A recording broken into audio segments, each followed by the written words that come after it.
Well, welcome. I'm glad you joined us today. I look forward to our workshop. It's on grief and loss, a hard topic, but I welcome you and I hope you get something new from today that will serve you well in your journeys. Let's start. So, today, tools for stress, overwhelm, in everyday life. Let's start with charting the heart's journey through loss. What is loss? Oh my gosh, there's many different ways to describe a loss, and it's not just the go-to somebody died in our world. It can be a loss of identity and many other things. Let's get into that. This is a heavy conversation, but let's have it. What are the symptoms of grief? How do we heal? What is loss? Okay, loss looks like a lot of different things. Somebody we love dies, as I mentioned previously. A marriage or a friendship ends, right? That's a loss that I consider to be harder than a loss of a loved one because we may still have a person existing on the other side of that loss in our environment, making it difficult to grieve because they're still there. But the identity shift when we go through a separation or a relationship break is definitely a loss that we grieve. A job or a role change. How many people here have gone through jobs and role changes recently? And that affects grief and loss. Who we are in our current role as a worker in this position, and stopping that position and starting another one is a shift in identity. So we're not only grieving possibly a loss of a career, but also a shift in who we are now, not being that employee, but being this employee. Our identity shifts, like becoming a parent. How many of us have gone through that? Kids growing up, or even health changes. Oh my gosh, chronic illness, one that I'm ever familiar with a husband who's had a stroke 11 years ago, and what that did in a shift in our marriage. Boy, that's been one of my greatest grief and loss. Transitioning from having a whole-bodied husband who served and cleaned and worked and all the things to left side paralysis and not being able to perform physically or mentally, emotionally to the degree that he did. That has been a huge loss of identity and grief in my life that helps me understand what you all may be going through in your worlds. Life turning out differently than we had hoped. Oh, goodness. Do any of us have that problem? Um, Loss is when someone or something important changes or goes away. Loss touches the heart, no doubt about it. It changes our routines, our thoughts, our thought processes, the way we feel inside when we experience a loss. Grief, on the other hand, is the name for the feelings that come after the loss. Grief isn't bad. I know some of us may interpret grief as being bad, but it's not bad. Grief is our heart's way of saying, this mattered to me. This was important. Everyone grieves in their own way. I say that a lot in the counseling office. We can't compare our grief to somebody else's. So often I hear wives come in saying, oh, my husband doesn't show that he feels sad after he dropped our daughter on the floor. And the difference between how the husband and wife grieve, incredibly different in their own way. We grieve differently as feminine or masculine energy. The way we grieve cannot be compared to another person. It's very individualized, and we will all go through something different when we are grieving a loss. There's no right way, no wrong way. There is only your way. What are the symptoms of grief? Let's get into that. I'm going to have Dr. Amanda McCoy come up and get into the symptoms of grief and describe what those look like, from feelings on. So, Dr. Amanda McCoy. Okay, so grief shows up in the body and the mind and the heart. So it's not just one place that this will show up. We've talked about the book, The Body Tells the Score. So if you haven't heard of that or haven't read it yet, look into it. And it can be confusing because it can change day by day. Maybe one day you're okay, then maybe you actually have feel the guilt about feeling okay, which compounds everything. That's always fun. So the typical feelings, if we want to label them as feelings, sad, angry, lonely, that can be a hard one too. Can cause a lot of guilt as well. Like I just don't feel anything. Why don't I feel anything? Is there something wrong with me? I don't feel anything. Feeling confused, guilty. Mentioned that several times. Relieved in some ways. Perhaps you had a loss of a parent, for example, where that was really tough, and then you're relieved, and then you also feel confused because you feel guilt about feeling relieved. And these things can often go together at the exact same time. And then overwhelm as well. Why did this happen? What do I do now? I miss how things used to be. I don't feel like myself. I can personally relate to a lot of these things after becoming a parent. Maybe not why did this happen, because I know how that happened, but who am I now as a parent? I'm maybe feeling guilt about missing the freedom and the spontaneity that I had as an individual person, and not feeling like myself. A lot of the hormones, things like that can really mess with you emotionally, psychologically, because your hormones are all over the place and you don't actually know you don't feel like you know who you are. And just a quick note on that can take sometimes up to 3 years for your hormones to actually come back to normal after having kids. And that also changes depending on if you breastfed, things like that. Maybe you got complications, all sorts of things. So it's not like, oh, you have a baby and you just, okay, I'm back to me now. No, not that way. Body sensations and behaviors of grief. So you might have sensations in your body that maybe you feel tired, exhausted, heavy chest, that feeling, that elephant on your chest, that heaviness, a tight throat, as I clear my own throat here. That's something that I learned in speech therapy is if I get anxious, that tightens a little bit. There's like throat clearing as a habit. You might notice this on your own. Maybe you get a high pitched voice if you're really anxious.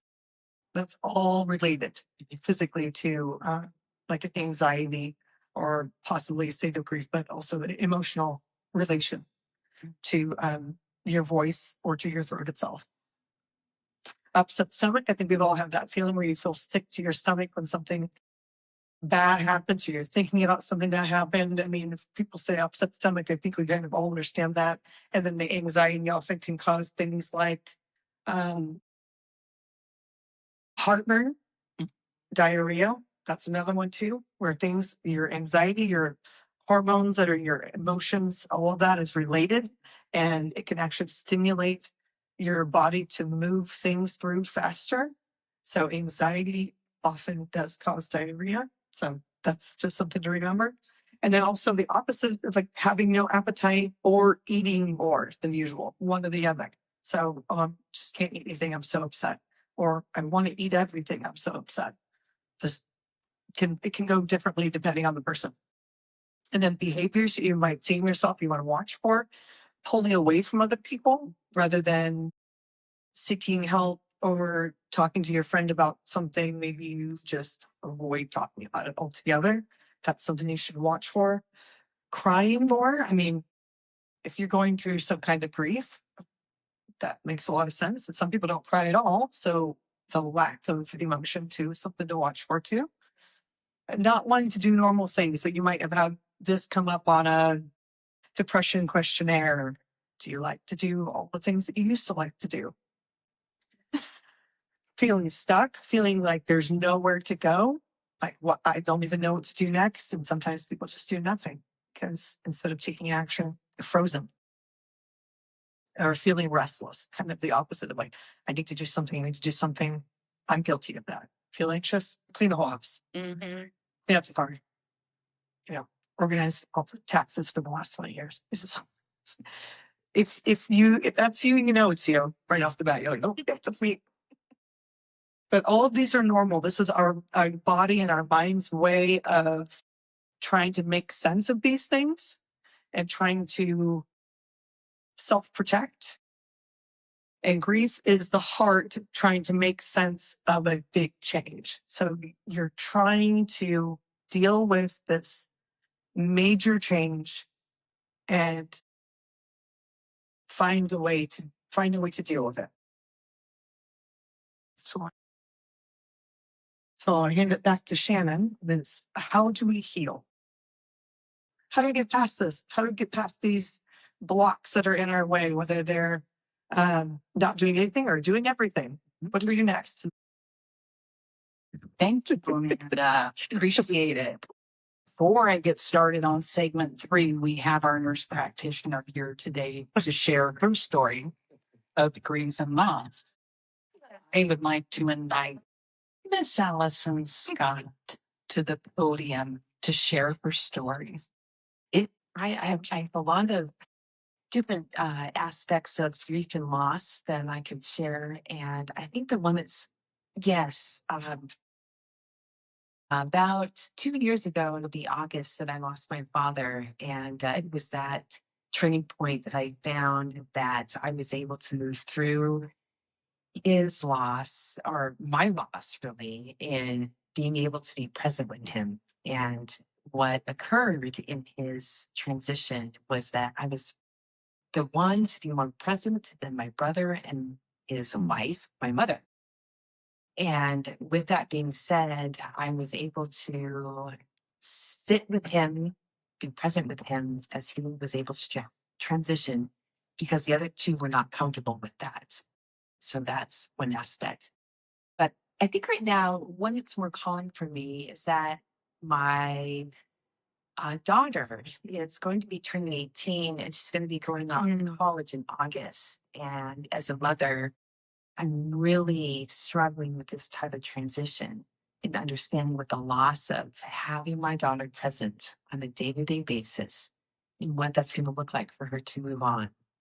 So in that space, I've looked to using psychedelics actually to help me gain a greater base of response to understanding what the transition is going to look like for me as a person, as a mother, as a woman, as a entity who is looking at how to host another person in their expansion, in their greater persona, as like, I want him to be a teacher since I'm second grade, and I'm going to go ahead and go do this. So there's a lot of transition I have for myself.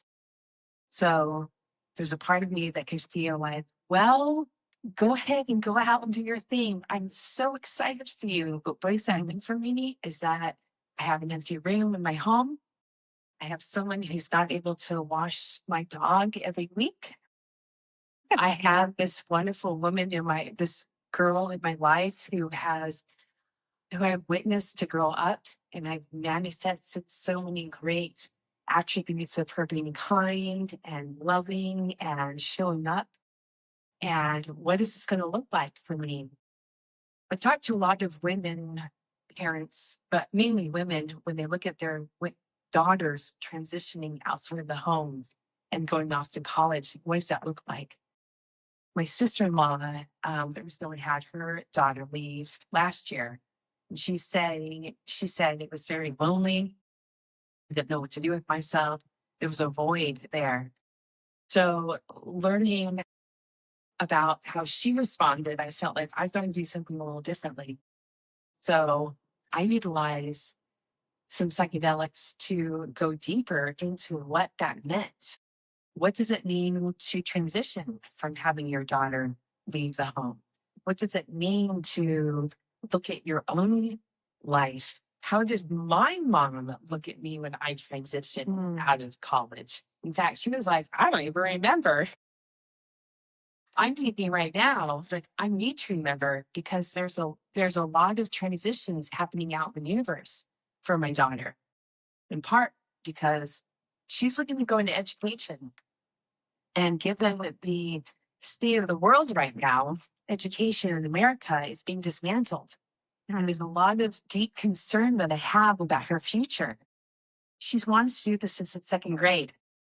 And I'm so trusting that she will continue to be able to pursue this passion that she's so like invested in. At the same time, I have a bit of angst because I see what's going on in society and I see kind of what's down the road. And I have a hard time being like, yes, you will do it. You will be great.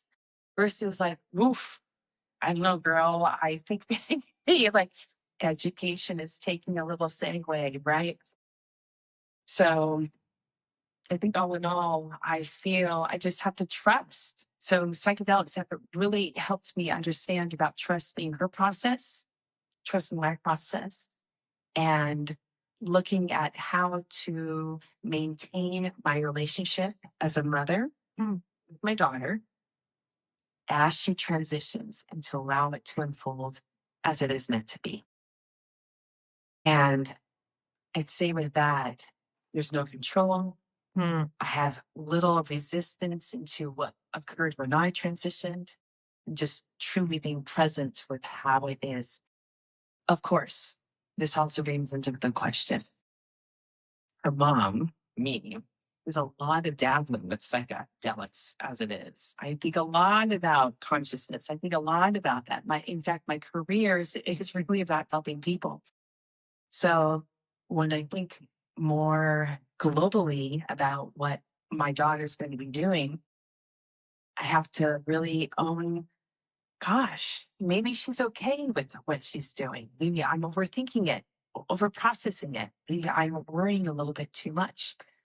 But at the same time, I kind of feel that I'm going to do what I'm going to do and she's going to do what she's going to do. And I'm okay with that.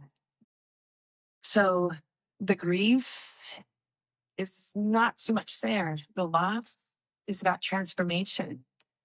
And I never really thought about that until now and looking at how to allow it to kind of transform and how to transform me.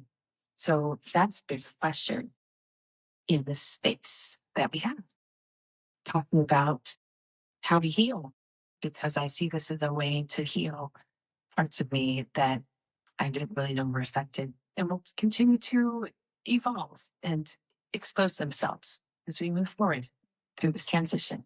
She graduates in May. She starts in August. Thank you, Alice. And that's very vulnerable and honest, and I appreciate it. Thank you. We may have another story here today, but let's get through chapter or segment 3 before I pick on anybody else. Story. I'm coming for when you have the secret keeper has the microphone. when the secret keeper has the microphone. She's not very secret keeping you. Oh, goodness. Okay, how do we heal? Here's the big one, guys. Here's the big one. Healing does not mean that we forget. That is such a big fear that we have when we lose somebody. Invariably, in a counseling session, the core problem for a person is they don't want to forget, right? They don't want to lose that identity that they had with that person either relationally or after they've lost. They don't want to forget about how they were. And that is a big, big grief. Healing means learning to carry the loss with more peace and less pain. That's how we know we have gotten through some grief by the feelings Dr. Amanda McCoy shared with us. We've got to go through all those feelings that she mentioned previously in order to get to this point where we can see ourselves being healed as a point of being at peace with and carrying less pain from a loss. That can take a lifetime. Okay, so here are some things we can do to heal from our loss, to heal our grief. This, number one, the most important if you ask the counselor in the room. Number one, naming the loss, saying the words, what happened out loud to your therapist, ideally to a friend if we have a friend equipped to carry this with you. But saying what happened out loud helps the heart feel seen. Often when we take that one step, what we find is there are others that have experienced that grief and loss, and now we don't feel as lonely in our grief and loss. We'll feel more connected to it. That can bring us to a place of peace. Naming it, feeling the feelings, feeling all the feelings that were mentioned previously. Being confused, being angry, by the way, probably at ourselves, angry at the person, angry at the others that may have been involved. But feeling the feelings, letting yourself cry, that can be a release, by the way. Letting yourself talk, that can be a release. Letting yourself rest or be quiet, that's the one we often forget when we're in grief and loss, is to put ourselves in a space where we can name and see our pain and hold it and feel it. I encourage people to make space to grieve their losses and to feel their feels. Feelings move when they're allowed to exist. When we invite them and welcome them and know that we need to have them to get to the other side, feelings move when they're allowed to exist. Talking to safe people. This is important because, again, as a counselor, a lot of times we think our friends are safe or certain family members, because they're our family members, are safe, or our partner or spouse are safe. That's not always the case. Those people may lack understanding and thus not be a good resource for you to hear your pain and to carry it with you. Safe people, incredibly important, but find those people. Don't just assume that because it's your sister or your mother or your wife or your husband, that they are safe people. They may not be ready to carry this with you. Finding the safe people is of great value. Connection is the medicine. When you feel connected, when you feel that somebody on the other end of you would understand, that's connection. That understanding brings intimacy. That's a safe person. That's a safe person. Remembering what was good. This is common, actually, at least my observation in a counseling setting. It is common for people who physically lost somebody to death to remember what was good, the stories, the pictures, the memories that help honor what mattered, which is great. But again, sometimes we can focus and elevate people in that space to a place where they shouldn't be, because we're trying to protect ourselves from the other feelings that come along with grief and loss. Remembering what was good. That's where we want to get to find the peace, by the way. But it's definitely not where we start. remembering what was good, making new routines. That's the huge one. When your identity shifts, like Allison was sharing her story with her daughter, she's about to have an identity shift with her daughter moving away from home. That's empty nesting. I happen to know that's her youngest child, and that there's a whole nother realm in all that because she's had two previously go before and leave the home. Um, she is going to be in a fully empty nesting adult home when her daughter goes off to school.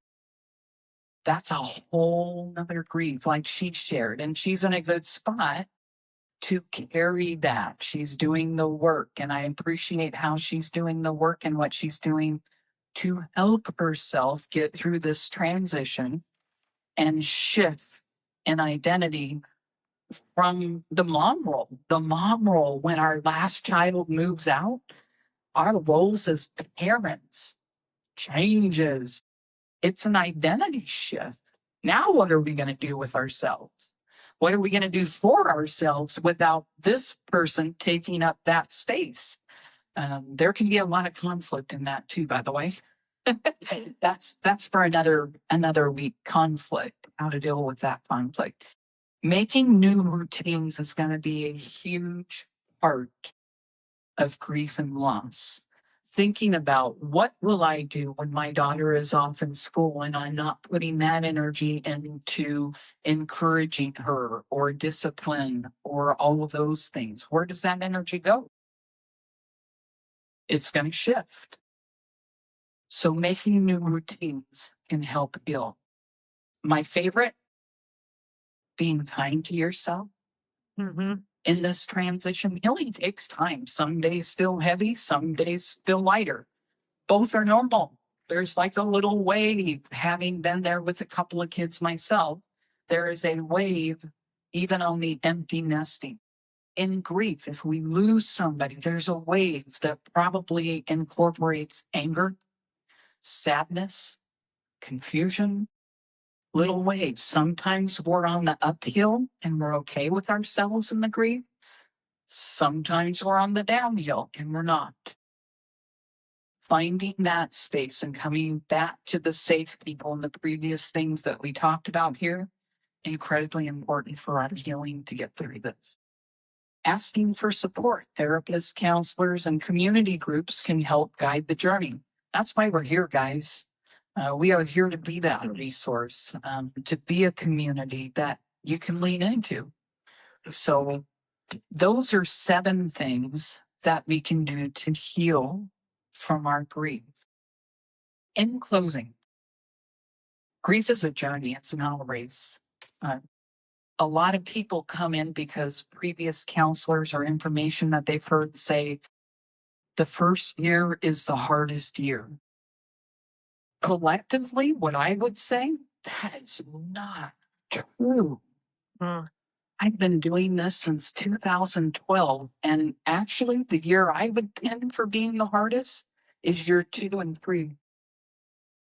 When everybody goes away, all those safe people that are checking in on you go away, it's super hard and you're left with yourself and that identity shift and what to do with yourself now in lieu of that loss. Your heart is learning how to live with something that changed your world. Teach it. You have to teach it. You can't just go, I'm changed. This is how I am now. You have to teach your heart how to feel. You have to change your thought processes.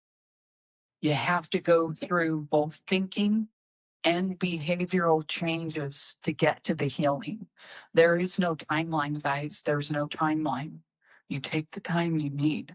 Hopefully you have a trusted resource on the other end of you to help you walk through it at your own pace in the way that you need. There is only the next small step towards healing, and you don't have to do it alone. That again is why we are here today, Inside Out for Everyone, to provide access and funds for the underserved to receive licensed medical and behavioral health treatments. That's why we're here. In closing, I would like to invite a friend up to share her story on how being estranged from her kids has changed her life positively and how she has healed right where she's at in a safe environment, a safe work environment with safe people. How do you feel about that, Nicole? Okay. I like that you think we're on the other side of something. I do think we're on the other side of something. All of us in this room.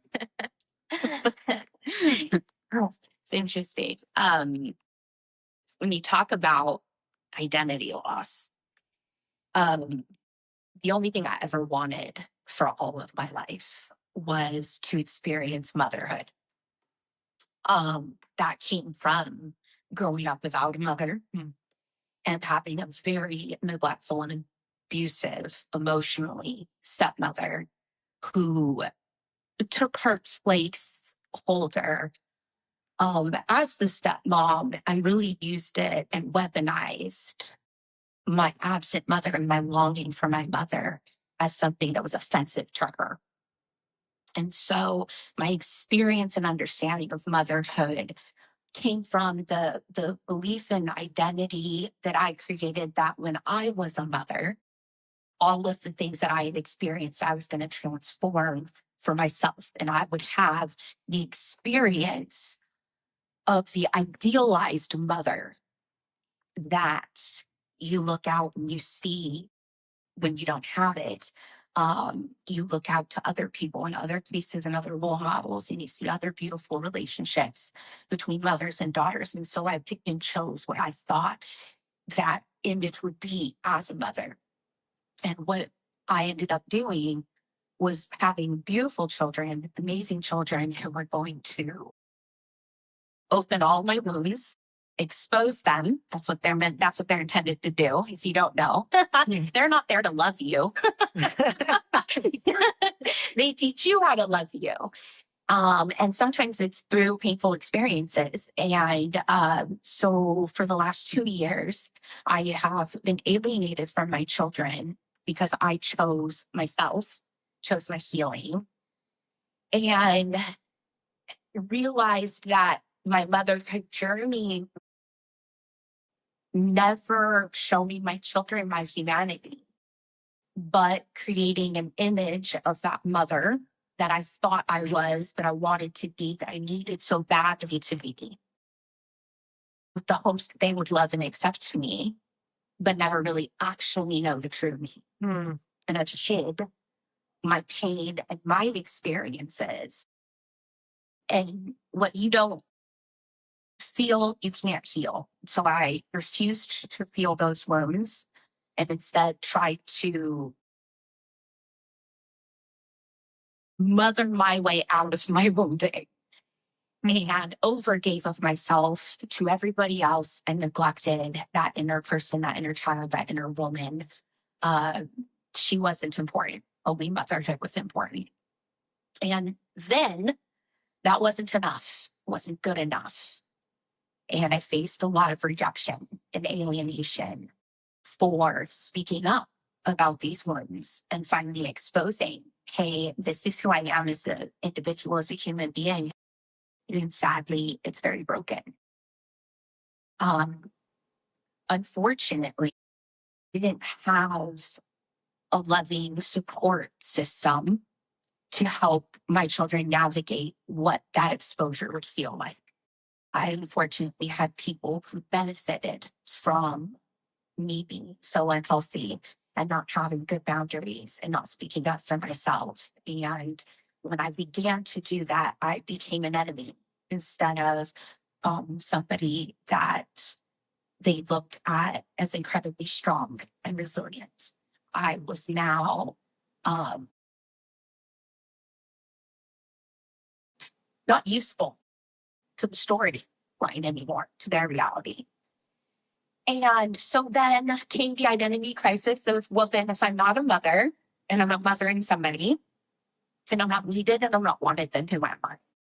And I didn't know who Nicole was. I didn't know what Nicole wanted. Nicole didn't even know how to feed herself because I was more concerned with feeding everybody else. So those things came. Loss of appetite, not showering, not wanting to get out of bed. When my son went off to boot camp this last year, it took me 3 weeks to pull myself out of that pain of allowing and holding space for your children to choose a path that you necessarily didn't desire for them, that you didn't see. And to hold space for their growth and evolution while also evolving yourself. But what is really pulled me out of it is the fact that I am still a mother. And my value and my worth is not from the role I play, rather than the love that I carry and experience inside of me that can't be taken from me, can't be rewritten. It can't be exposed for anything other than the purest of love that mothers experience. Unfortunately, I didn't know how to do that for me. And so I feel my children have given me the gift of a lifetime by giving me the space, the time, the pain, and the ability to choose to rise above all of that again and again and again. And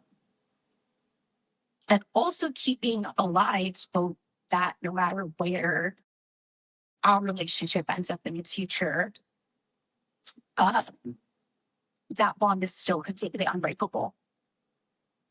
Whether they choose to acknowledge it or not, it still exists for me. And it doesn't go away. The pain, the grief is only a sign of how deeply I love. And so I think you endure and you carry on and you build beauty out of broken ashes and broken hearts and broken pieces, and find glimmers every day of all the things that are beautiful, because inside of you, those things remain, especially somatically. It's very easy to summon our emotions and our feelings based on memories and past experiences, to summon them in the present moment and use them to propel you into something beautiful and to alchemize those experiences is the miracle of our breath, our body, our mind, and our spirit and our tenacity as human beings to continue our evolution. And grief is a beautiful experience that reminds us how very human we are. Again, how challenging that human experience can be, but it's also an invitation to experience its antithesis, which is love and freedom and burning through grief. If you've ever had your heart on fire with the grief, burning through that and experiencing the ecstasy of relief is really the power of being human. And so identity crisis is probably one of the greatest experiences. Beautiful. Thank you, Nicole. That was awesome. Thank you for being vulnerable. One last story. One last story of grief. A friend that I have, Brian, who has experienced probably all the grief we mentioned. But the biggest one is in the family of origin and the identity shifts and understanding the role he was in his family and doing all the shadow work that he's doing and learning how to identify the parts and talk to the parts. And he has healed greatly through shadow work. And I would like him to share his identity crises and the shadow work that he is doing that is helping him heal.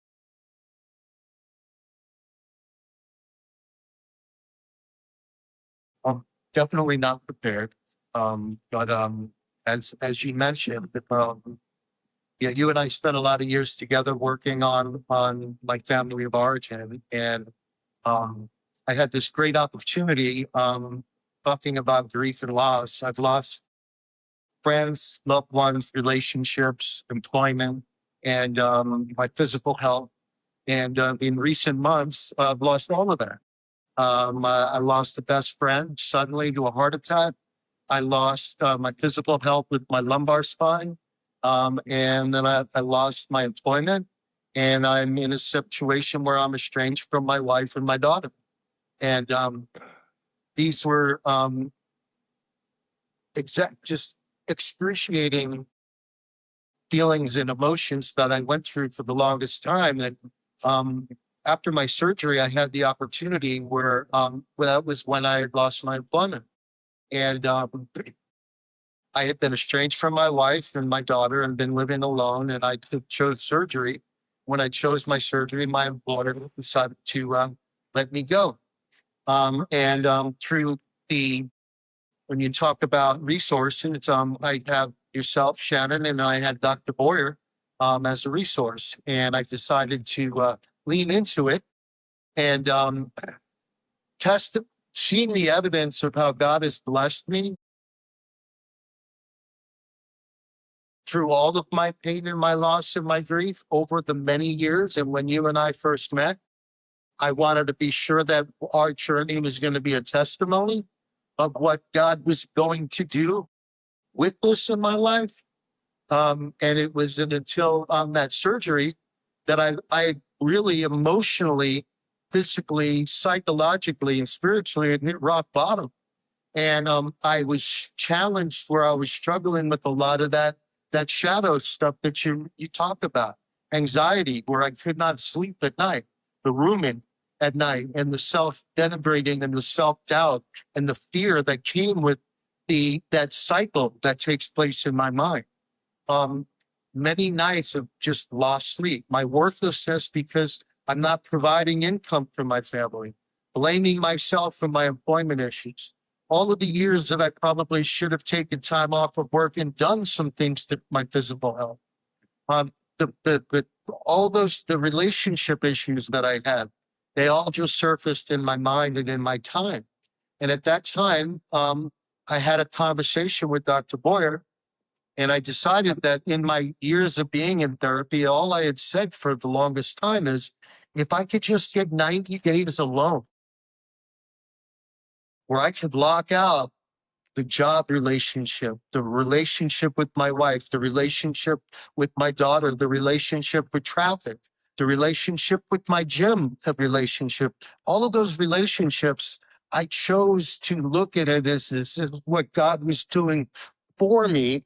And this was an opportunity for me to look at me and to find out who I was in dealing with all of these things. Had the opportunity to recognize what was happening, where anxiety came from. My experience growing up as a child, my family of origin was very unstable and insecure. And so I did not realize that a lot of these behaviors, although I was experiencing the hardship of life, which we all do, by the way, life is hard for everyone and we all struggle and we all experience pain and loss. But my inability to cope with it in a rational way, my anxiety was, I looked at relationships in my childhood where my perfectionism, I had my self-critic, I had just so many poor coping skills that I was dealing with. As a result, I had substance abuse issues. Today, I've recognized that there's areas in my life that choosing the short-term anxiety relief doesn't help. It perpetuates the cycle. and it fortifies it. And so I had the first time in my life, I've been sober from drugs and alcohol, all of it. I haven't used any other self-medicating things in probably over 3 months, because when I got into pain management, I was forced to go do U8. So I've had the opportunity to deal with a lot of feelings that I've never dealt with intimately.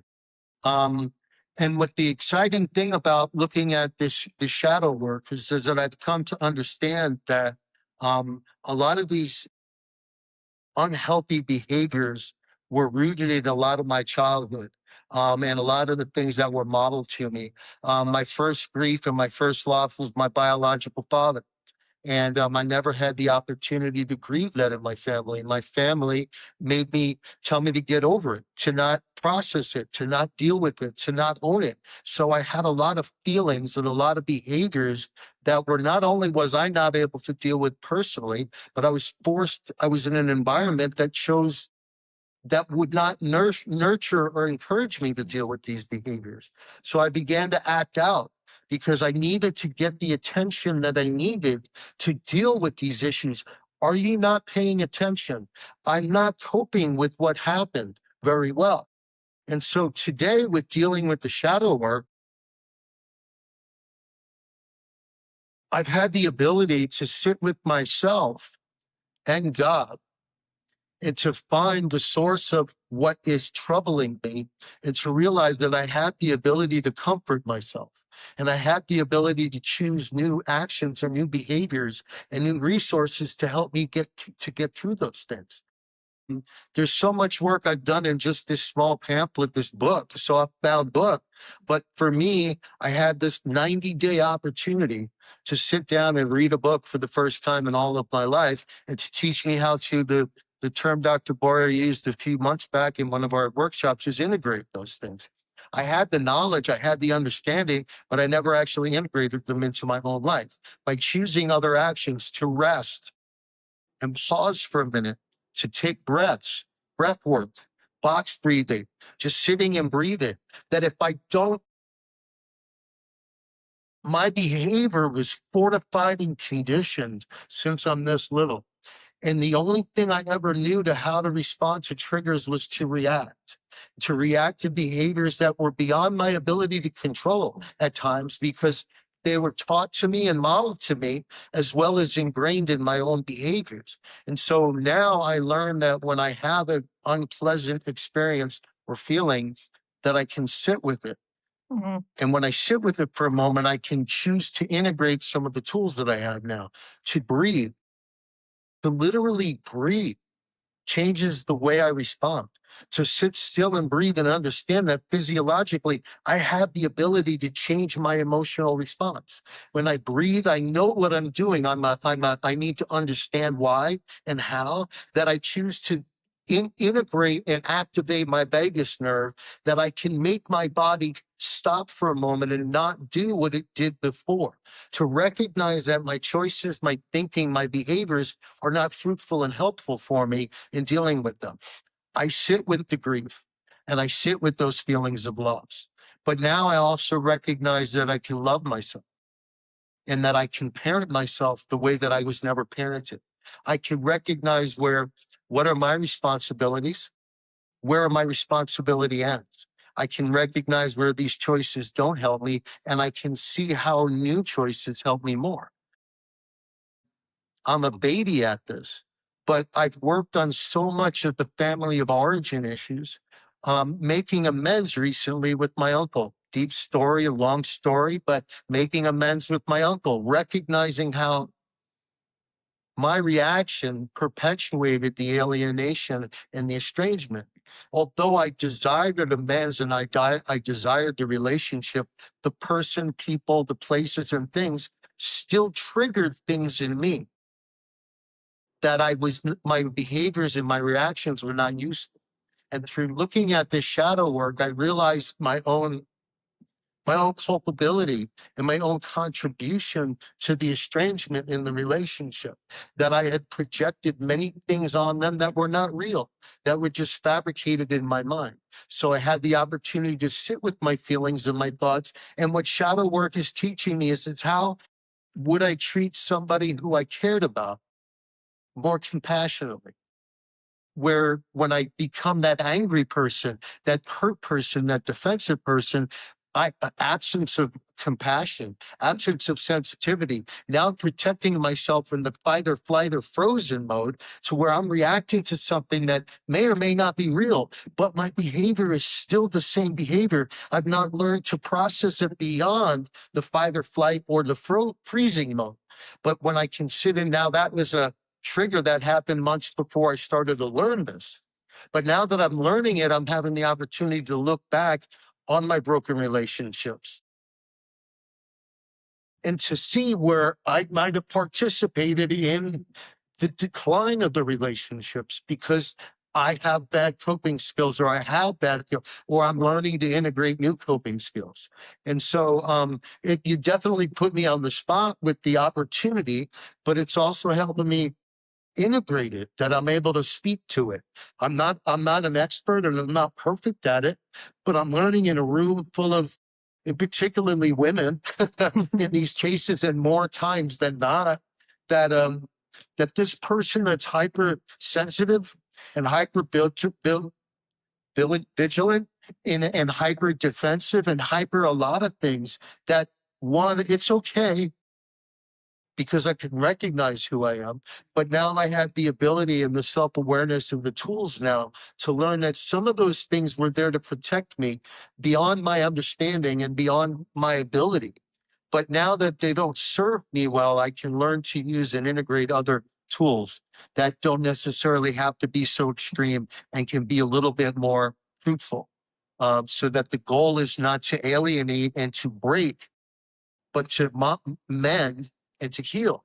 Because, the unforgiveness that I've carried a long time for myself and for the people that have hurted me, that have hurt me, has made me sick. And it's affected every area of my life. And so today I'm really have the ability to understand that I first need to forgive myself, because I didn't know how I was acting and why I was acting that way. And now I understand the how and the why, and I can drive my choices, my behaviors, and my actions to understand that I can make it better. I don't have to make it worse. So again, I wasn't I wasn't quite prepared, and I'm certainly a novice, if not just a beginner. But thank you for allowing me the opportunity to at least testify for what it's done for me in a very short time. And so I appreciate this. Thanks. Thank you. On the fire, on the chat. Beautiful. I love my people. You are all awesome. Thank you for presenting today. Before we completely close out for everyone, it's a nonprofit dedicated to removing financial barriers to care. Your support helps underserved community members access licensed medical and behavioral care specialists. Sponsors see them make a donation at insideoutforeveryone.com. Thank you for helping make emotional wellness support happen. I appreciate those of you who attended today. You are treasured. Have a good day.